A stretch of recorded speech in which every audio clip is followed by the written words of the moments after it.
And the defense searches for one more stop here after the run on second down.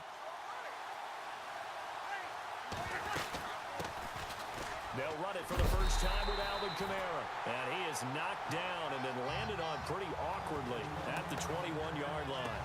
It's a gain of just 3, and the offense likely going to yield to the punting unit here on fourth down. Well, forget knowing where the first down line was. This defense created their own line of scrimmage. They won every battle up front, and a lot of times that is one-on-one. And if you win your one-on-ones enough times, your defense is going to be pretty good. They had more people to the football and snuffed out the play. And he's not even going to come close to picking up the first. They stop him right at the line of scrimmage. A surprising move here on the opening drive of the game, and the Rams get the football in outstanding field position.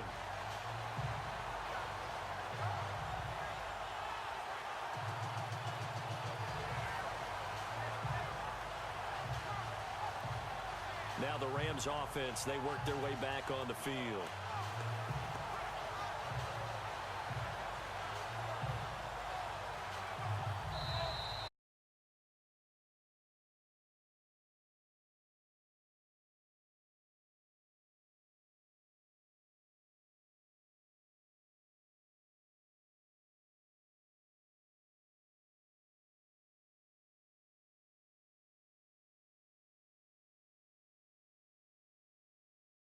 Now before this first down play, we're going to get a timeout here. They'll have 2 remaining as we step aside here in this first quarter. And they'll start this drive with very good field position.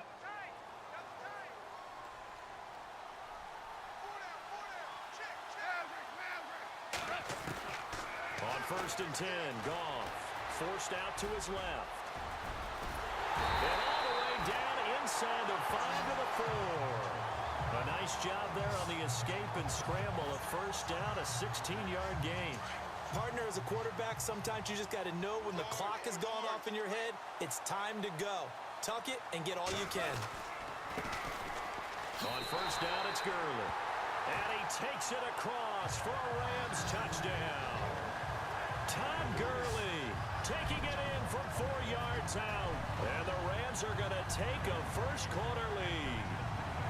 I know the play ends up in the end zone with one person carrying the ball, but how about that big mass of humanity that guided him to that spot? Yeah, they got there, but I love the dive. Always a fan of the dive.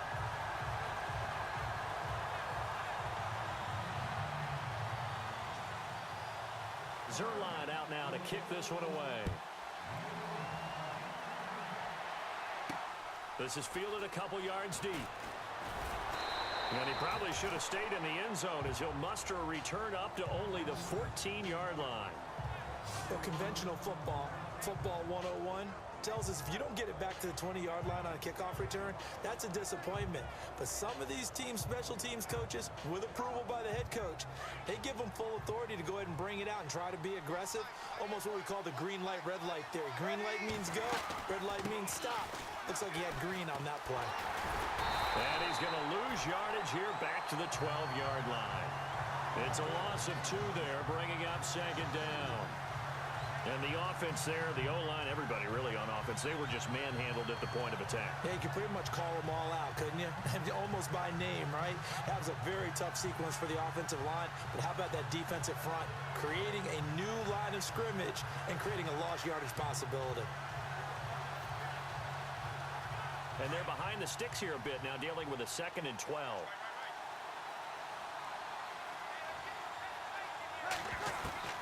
Breeze now.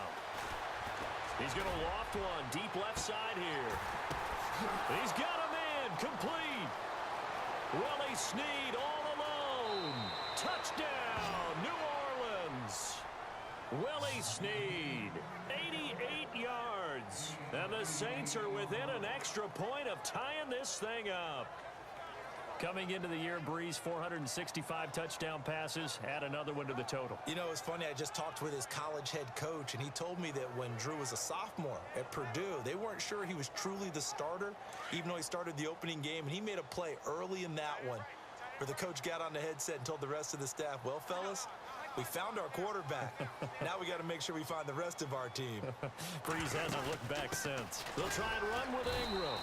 And he gets halfway there, down to the 1-yard line.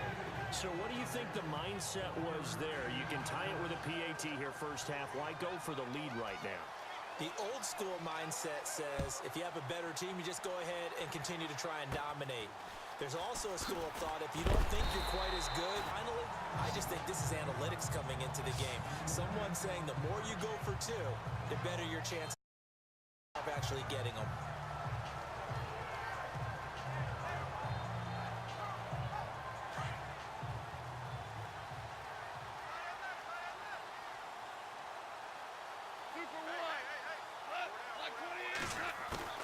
Goff on first down. Oh, and he'll just get rid of this one deep. Now that'll be tipped and intercepted. Picked up by Marcus Williams. And he's able to get it back to the 33-yard line. Oh, and that's a nice job defensively to get a piece of the football. He's going to pop it into the air, and then it's the tip drill. And good concentration by him to react to it and pull in the interception. New Orleans offense working its way back out there. As we look at them ahead to 2018, as that wound at the end of 2017 continues to heal, Charles, they're going to have Kamara, Ingram, Thomas. If they have Breeze back at quarterback, this should be an excellent squad again. It certainly should, and frankly, if the offensive line comes back healthy and intact, that's another big win for them, especially with their two tackles, Teron Armstead at left tackle, Ryan Ramczyk, who was a rookie last season at right tackle. They are loaded going forward. If they could get a real playmaker at tight end, that might be the last piece. And if that happens, I'd hate to be a defensive coordinator trying to game plan for them. Steps away, and he can't find anywhere to go with it, and he goes down. Ethan Westbrooks able to get in there and drop him for a 2-yard loss. Well, it was second long. Now it's third and even longer. They're going in the wrong direction here. Because they're moving exactly the way they want to, but you're exactly right. Definitely going in the wrong direction for the offensive guys. And this is going to be incomplete. It's a great job by this secondary. When I watch them, they remind me of elite defenders on a basketball court, right? They want to contest each and every pass. Great contest on third down to bring up fourth. Now, remember, they were unsuccessful earlier in this first quarter. Going for it on fourth. They're going to try a second time. They're running. Ingram. And he will not even make it back to the line of scrimmage. A surprising move to go for it. Predictably, at least somewhat predictably, it doesn't pay off. And the Rams get the football in outstanding field position. And a great spot to start this drive from here. They go back to the air here after the INT on the last drive. Try to driver. That'll bring up second down. Brandon, looked like he had his hands on it for a moment, but let's face it, that was going to be a tough catch all the way because of the presence of the defense right there as he was trying to haul it in. Yeah, nice job to force the incompletion. On second and 10, Goff. This is caught. Watkins. And he's going to take this one in for a Rams touchdown. Sammy Watkins, 27 yards. And the Rams add on to their lead. I think if you hold defensive backs, they would say the corner route, take that out, make it illegal, because that is so hard to recognize and so hard to adjust because your first move is to not get beat in the middle of the field. And that's how they move you first before they break off to the corner. But then as the wide receiver, great job. It's tough to turn those upfield and go, but he did a great job with it there. Really good balance, really good body control, and how about the end result? A touchdown. Zerline out now to kick this one away. Fielded about a yard deep. And he probably should have stayed in the end zone as he'll muster a return up to only the 14-yard line. Well, conventional football, football 101, tells us if you don't get it back to the 20-yard line on a kickoff return, that's a disappointment. But some of these teams, special teams coaches, with approval by the head coach, they give them full authority to go ahead and bring it out and try to be aggressive. Almost what we call the green light, red light theory. Green light means go, red light means stop. Looks like he had green on that play. They'll run with Ingram here to begin the drive. And brought brought down, but not before they're able to get it up to the 25. 12 yards there as they move the chains. Tremendous blocking by the interior of the offensive line. They didn't just gash him there. They blasted a gaping hole for him to gallop through. I think if he comes back to the huddle, he better be giving them a whole lot of credit and thanking them for that much space to rumble.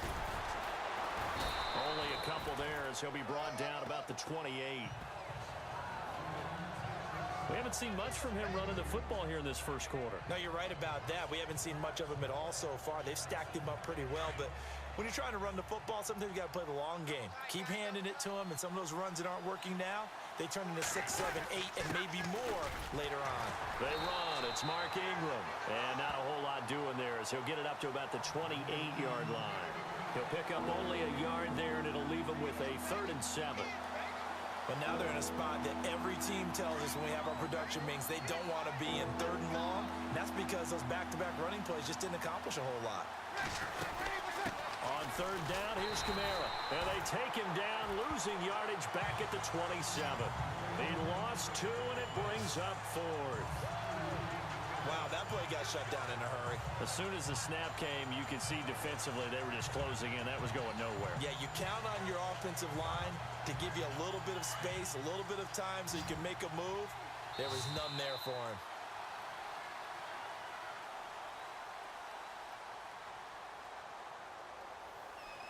With Charles Davis, I'm Brandon Gaudin. It's Saints football to begin quarter number 2. But likely not for long as they're in punt formation to kick it away.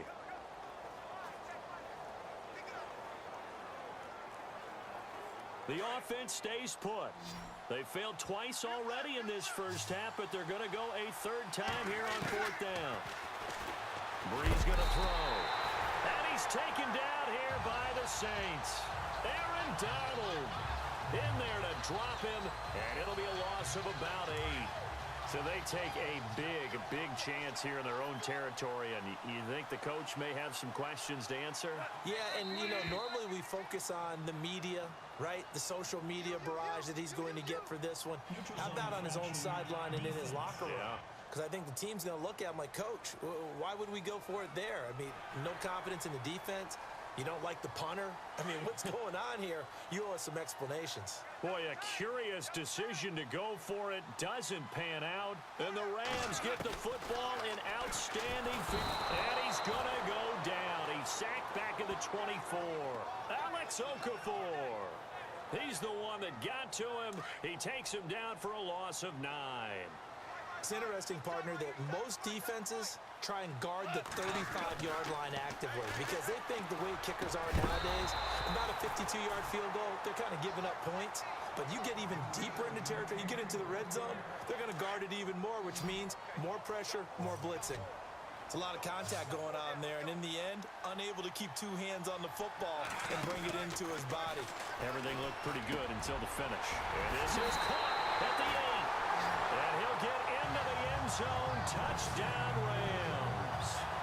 Tyler Higbee, a 22-yard touchdown grab. And the Rams add on to their lead. Remember the one-dimensional tight ends who just put their hand in the ground and block people?